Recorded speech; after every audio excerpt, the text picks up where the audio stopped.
Good morning. Welcome to Fix My Fibro, and my name's Bernadette. It's early morning, and I've had a really bad flare up overnight where I've had severe edema. I've taken some tablets about an hour ago, so it's starting to reside a little bit. But these symptoms still occur. Like, you have to understand, when you have fibromyalgia, you have it for life. Anyone who says they've gotten over fibromyalgia never had fibromyalgia in the first place. I do believe it is a genetic disorder. It runs in families. The symptoms I have were the same and repeatable through my father and my grandmother, his mother, on my paternal side. And the symptoms don't just go away. Because you're not diagnosed, you don't actually get treated for the symptoms you're having. So, like I've described in previous videos, there's two underlying illnesses predominantly as part of the overall presentation of fibromyalgia.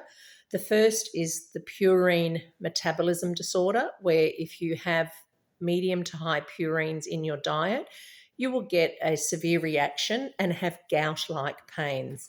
And they're the pains that are the pains in the fingers and the toes. You'll get severe pains in your joints where you can't even stand or walk.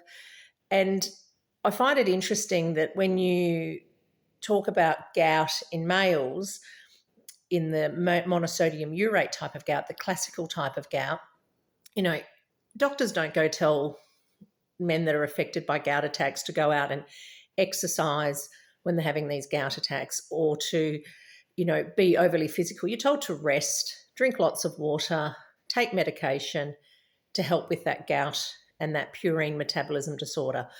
Well, we have the same thing, or similar, like a similar disease, similar symptoms, but the cause is different.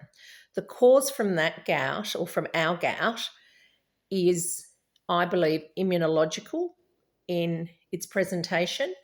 I believe we have autoantibodies to purines because there are certain diagnostic tests that show up that, and I'll talk about that in a separate diagnostics video explaining that. But when you get these gout attacks, as long as you maintain a low purine diet, Purine, a low purine diet, you will actually regain so much of your functionality back.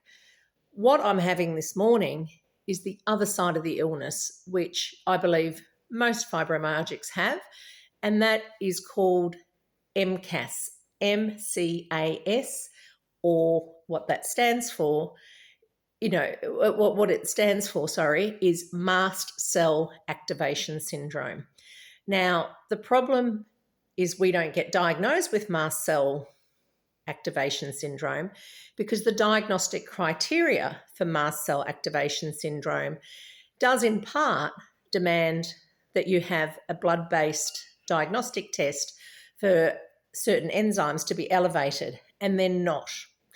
And so the fact that long COVID is very similar to chronic fatigue syndrome and fibromyalgia is now gaining weight in the research community and the diagnostics community, that MCAS is possibly behind the chronic fatigue syndrome type symptoms, the severe fatigue, the edema, this type of swelling, this fluid swelling from, caused by your mast cells in your immune system not functioning properly.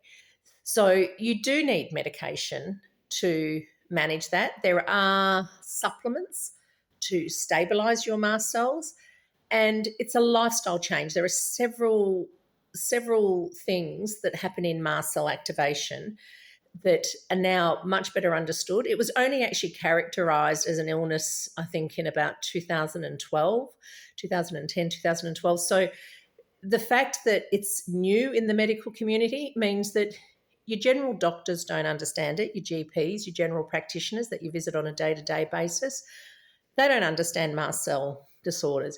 Your rheumatologists, which most of us go see a rheumatologist, they haven't had training in this immunological illness, and they don't understand the nuances of it. So, because Western medicine is so compartmentalized and that you have to see one specialist for this, one specialist for that, but mast cell activation is a systemic disorder, meaning it affects your whole system. And that is because the mast cells are located in areas of your body, like around all your blood vessels, around your arteries. So when you get an activation, you can get symptoms like polymyalgia rheumatica, because all the mast cells are releasing a whole lot of immunological cytokines and inflammatory agents, different biomarkers, different chemicals that are in the system or in the cell that cause a severe onslaught of your body going, oh my gosh, there's something in our body. It's actually your first line of defense, your mast cells, and they release histamines. So histamine intolerance, along with mast cell activation, is caused because histamines are one of those chemicals that is released. And so histamines in your diet when you have fibromyalgia cause severe exacerbation of symptoms. Things like itchiness. So I didn't finish saying that your mast cells are also located. So they're located around your arteries. They're located under your skin. So you'll get itchiness, really severe itchiness. My grandmother used to always say to me, I used to share a bedroom with her when she moved to Australia. We're first generation Australians. I was the firstborn in Australia in our family. And she used to say things to me when she'd go to sleep. She'd go, oh, why? I've got bugs under my skin. She'd say that in our native language of Croatian that we spoke at home. And she'd say, oh, I've got these bugs under my skin. Oh, can you itch my feet? Can you scratch my back? And she'd be constantly rubbing her stomach. Well, that's actually a histamine activation. So she was having mast cell degranulations, probably 8 histamines. She used to love eating cream. She'd sometimes have cream at night and, like with a bit of bread or something like that. And high-fat dairy is a high histamine. So that would set off this cascade of irritability. She'd feel like she had sand in her eyes. Her eyelids would puff up. I mean, she even had surgery to remove this edema because she was so vain and she hated this constant edema that was happening. She ended up having part of her eyelids, the tear ducts underneath, removed, half of them removed, so they wouldn't swell up as much. And it was just called allergic conjunctivitis. Well, it's a misdiagnosis. So the fact that these mast cells that are in your gut, so they line your gut, so this is why we have such severe IBS type symptoms. They line your arteries, why we get the polymyalgia rheumatica type symptoms. But the diagnostic criteria for polymyalgia rheumatica is that you have to be over 70 and you should have a high ESR, which an ESR is just how quickly your red blood cells sediment in a test tube, because E stands for erythrocyte, which is the scientific name or the medical name for a red blood cell. So erythrocyte sedimentation rate, ESR, is used in rheumatology because it's noted that in certain arthritic conditions, ESR is elevated in some patients. It's generally not in fibromyalgia. I've never read a research paper that says, every fibromyalgic has a high ESR, but we get these inflammatory symptoms. So the polymyalgia rheumatica is really a effect of you having a mast cell degranulation systemically, a really severe onset. And I call them onsets rather than flares.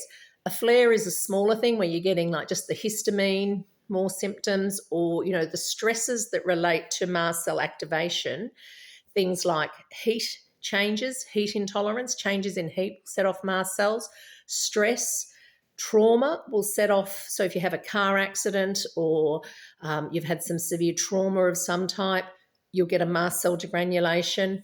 Other certain smells, this is why the chemical sensitivity, smells can set off a mast cell activation. That's why some of you will have that. I had that early on when I first developed my fibromyalgia. I couldn't stand any smells, was massively photosensitive.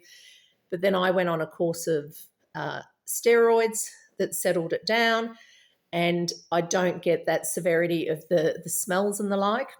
There's about 7 or 8 different activators of mast cell activation syndrome. You should look them up online because really, I do believe that the fact that we have this purine metabolism disorder, which is biochemical and immunological in its presentation, along with the mast cell activation, both of them cause pain, but they cause pain independently and differently. The intensity of the pain and the pain attacks depends on if you're having a massive onset, a massive mast cell degranulation, and a massive purine attack. Like you can have a massive gout attack on top of your mast cell, and that is totally and utterly debilitating. That is when you can't bend your arms, you can't even touch your skin. It hurts to touch your skin. I've had that multiple times. I've had that with my father in hospital, waiting in emergency. I've stroked his hand and he's winced when he's in a wheelchair. And I've said to him, I said, oh, your skin really hurts. That really hurt. I'm so sorry I just touched you. And he looked at me and he said, how do you know that? And I said, look, you gave me the disease, mate. I think I know it because I suffer that. I can see in your face how much pain I just caused you by lightly stroking your forearm in the hospital waiting room. So you need to understand why you're getting these symptoms, because by understanding the symptoms, you can then understand what disease process is going on. And unfortunately, none of our doctors, none of our immunologists, none of our diagnostic companies understand the true presentation of fibromyalgia. And because of that, none of us get treated. And we keep having days like this. You wake up having an event and you have to manage it yourself. And that's just ridiculous. And we need to change that.